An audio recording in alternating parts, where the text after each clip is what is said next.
Alright, hey guys, welcome back to the Supra series. So, this is the first episode since the, what did we do last? Since the kind of overview. So as I've been driving it, I've noticed the car will kind of die every time I put the clutch in. So, I went out to get a new alternator. Got the alternator, I found it at Advance. This is a CarQuest, part number 14611A. It matches up all good. But before I installed it, I went ahead and tested the old one at my local Advance. Turns out it tested perfectly fine. However, you look here, try and zoom in, you can hear the crustiness. There is a little bit of a wiring problem with the actual connector. There's a pin that slid out and has probably never truly been in the whole time. So I believe that is the issue of why the car kept dying on me, because of a bad little wiring problem here with the alternator, because we'll constantly have the battery on a charger and it would just die on me in the middle of the road. So I'm going to go return this. I just thought I'd mention what it is and its part number in case anybody needed it. Quick interjection, you'll actually need a 14, 13, and 10. 14 will be for the big guy, 13 will be for this guy, and then 10 will be for that ground we were talking about.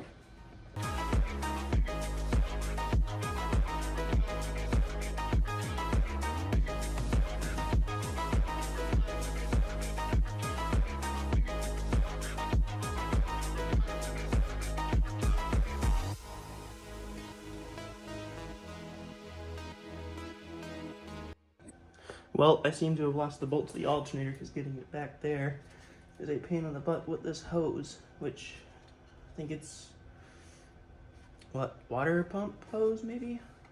But yeah, so the nut somewhere in there, just gotta find it.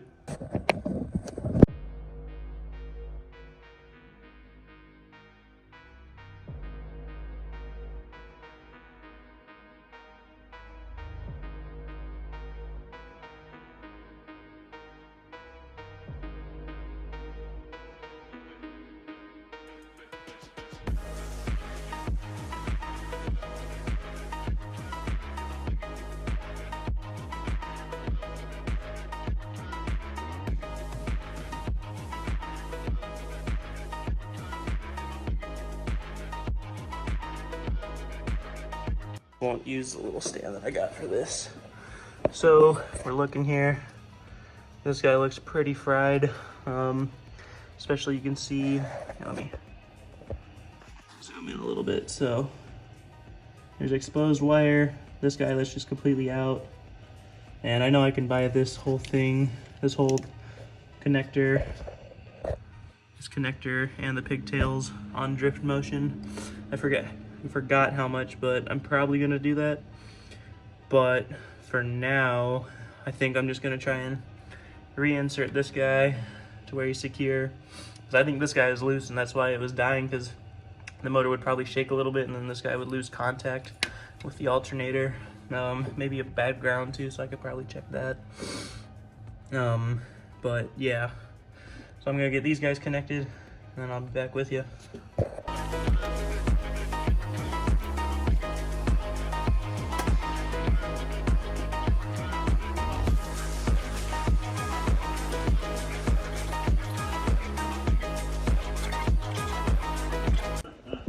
Alright guys, got the new wire in, just a quick update and change from the shocks.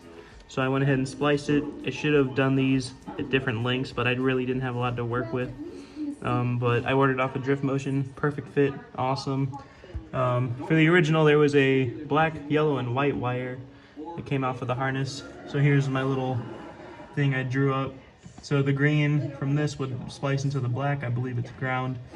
And then the yellow from the original would splice into the red, and the white from the original would splice into the blue. So yes, got that all done. That should work whenever we turn it on next. And now, time to get onto the rear shocks.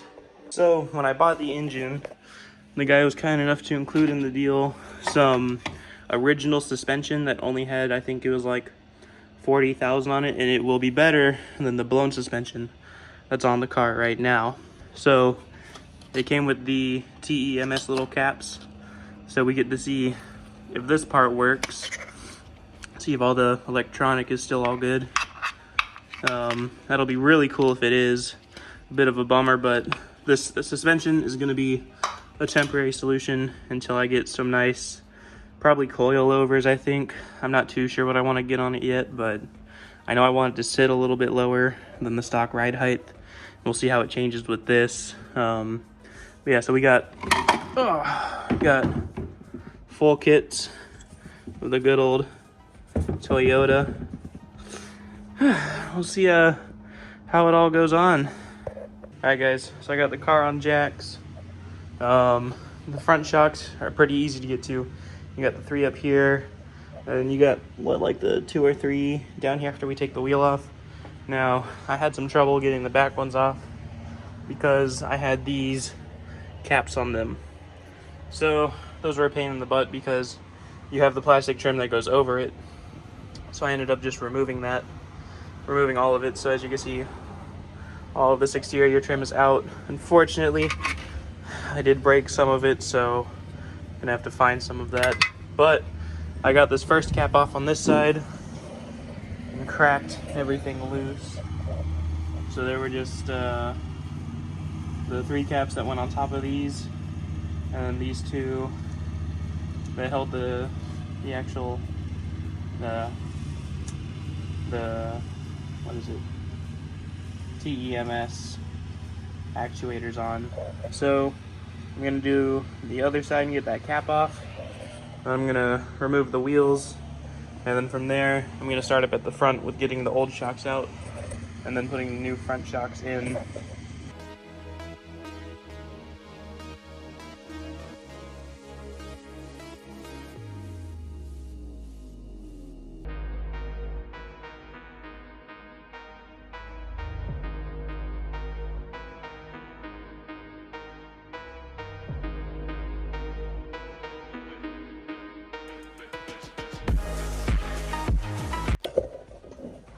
Now, let's see, what are we gonna be dealing with? So, I think I'll need to take this bolt out, and then there's one right down here, and of course the 3 up top. I'm not sure if I have to take the caliper off or not. I might have to, but I hope not. Yeah, so I'm gonna get some stuff, start doing that.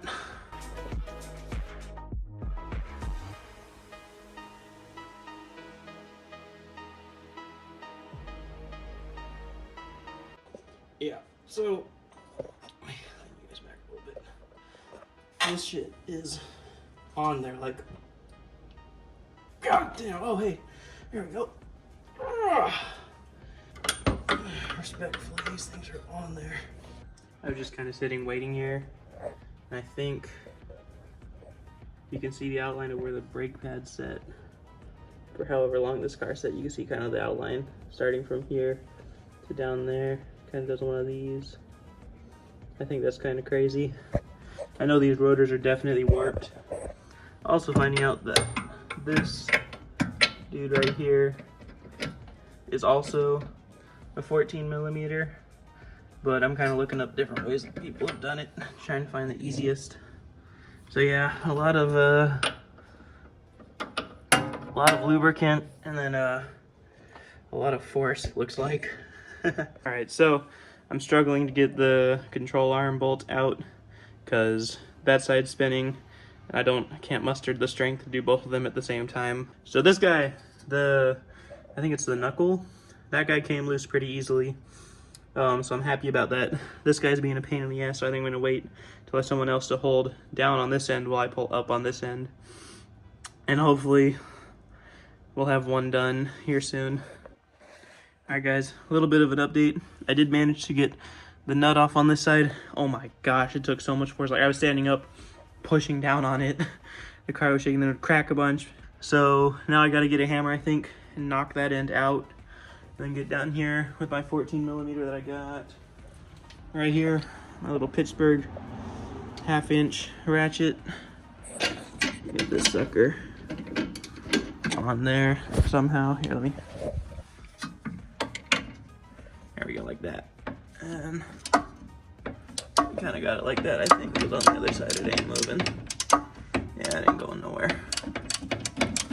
Which I don't know if that's a bad thing or a good thing. We're about to find out though.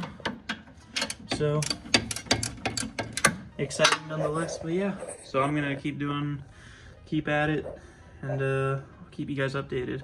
Alright, so I started pulling this guy out, but it comes into contact right here. So what I think I'm gonna do is take out all of these little bolts here and try and take off the fender liner, because I think that'll give me a lot more room. Let me show you guys what I'm kind of dealing with. So there's that, and I had a little set of pliers on there too, pushing it more, and it still does not seem to be all the way through.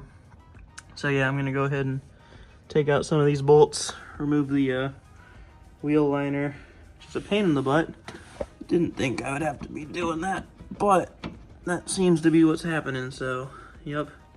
So awesome news, got the bolts out, control arm is free. Now I am trying to get this guy the rest of the way out. Here, let me.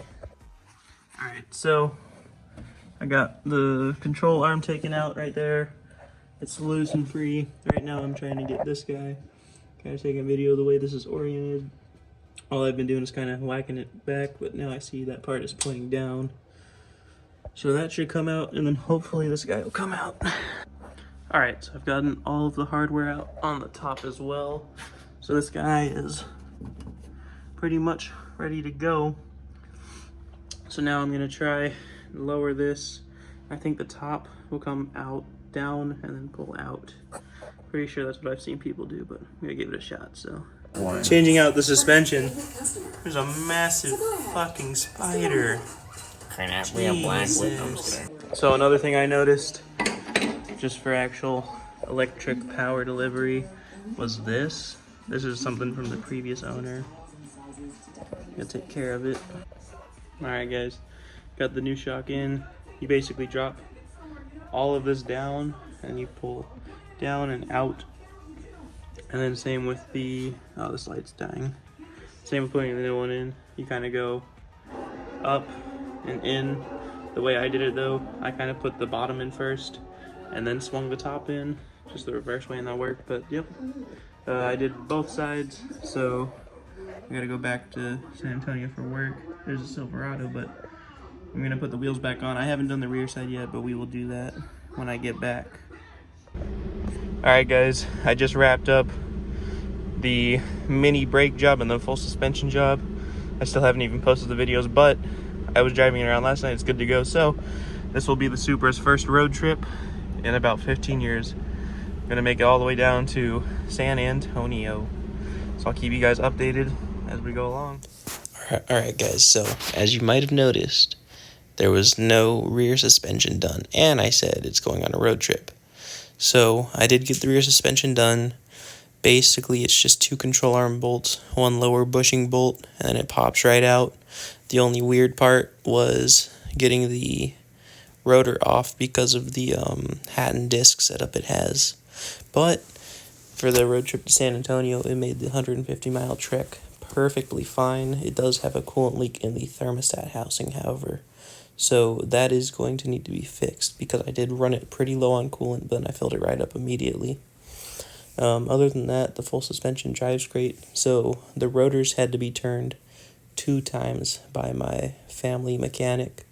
So he said that after that, they're pretty much done, but they're usable. So we have body work, engine build, brake upgrade, and a few other things for sure coming soon to the Supra. But I just wanted to pop in here with a voiceover and let you guys know that that's why there's no video of it. Also, my school semester is starting, so there won't be another post for a while, probably until March time. So until I'll see you guys then.